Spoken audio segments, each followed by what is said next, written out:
लगैया डर चैला कहै छे तू बाबा धाम जाए से हमारा लगैया डर बाबा के चेला छै भूते परे रह गई सोची के हमारा लगैया डर बोलबा म बोली हे रे छौरा डर है न कैना को बाबा ये तो डर भगे तो हाँ बाबा ये तो डर भगे तो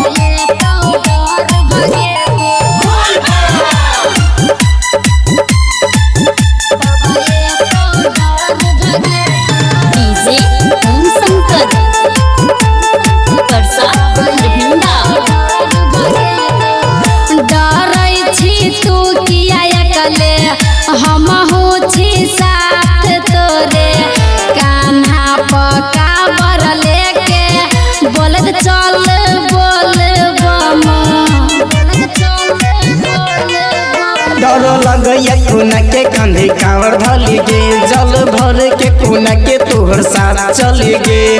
बाबा के नगरी छै बड़ी दूरा गे जेबै कोना हम तू ही बताना बोलबा म बोली हे रे छौरा डर है न कैना को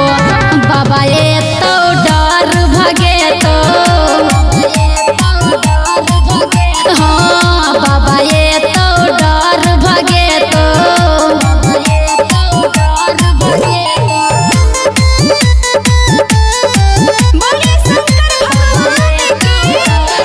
डीजे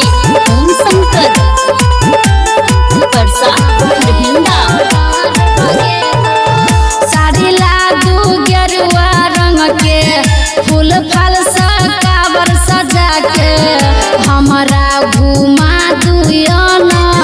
बाबा के नगरिया जाके